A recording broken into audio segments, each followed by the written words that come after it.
It should have been a joyful reunion, a daughter reconnecting with the family she'd never known.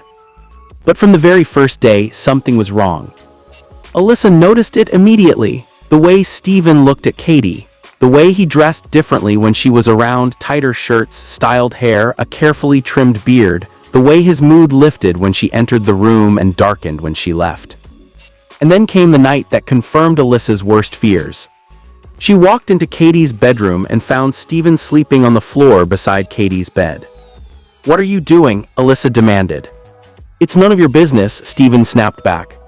That's when Alyssa knew this wasn't a father reconnecting with his daughter. This was a predator who had found new prey. She tried to warn Katie, tried to explain the kind of man Steven was, the violence, the control, the manipulation, but Katie wouldn't listen. She was 18, legally an adult, and she believed her biological father when he said he loved her. In November 2016, Alyssa filed for divorce, packed her things, took her 2 younger daughters, and left. She begged Katie to come with her. Katie stayed. And that's when the truly unthinkable began. After Alyssa left, Steven and Katie were alone in the house together. And without anyone there to set boundaries, their relationship crossed every line imaginable.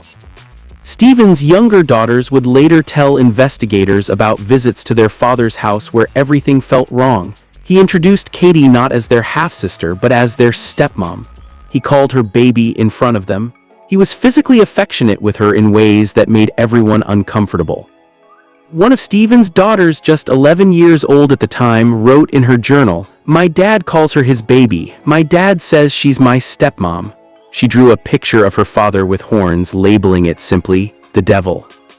When Alyssa found that journal in May 2017, she immediately called Steven. "Are you sleeping with her?" she demanded. "Did you get her pregnant?" "I thought you knew," Steven said calmly. "We're in love."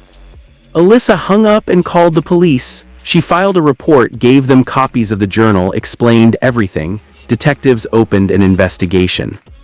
But here's where the system failed in the most devastating way possible. Because both Steven and Katie were legal adults, and because there was no evidence of coercion or force, police couldn't make an arrest.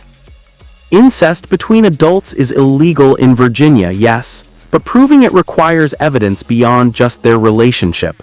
And Katie, when questioned, insisted she was there voluntarily. She said she loved Steven. She said nobody was forcing her to stay. The investigation stalled.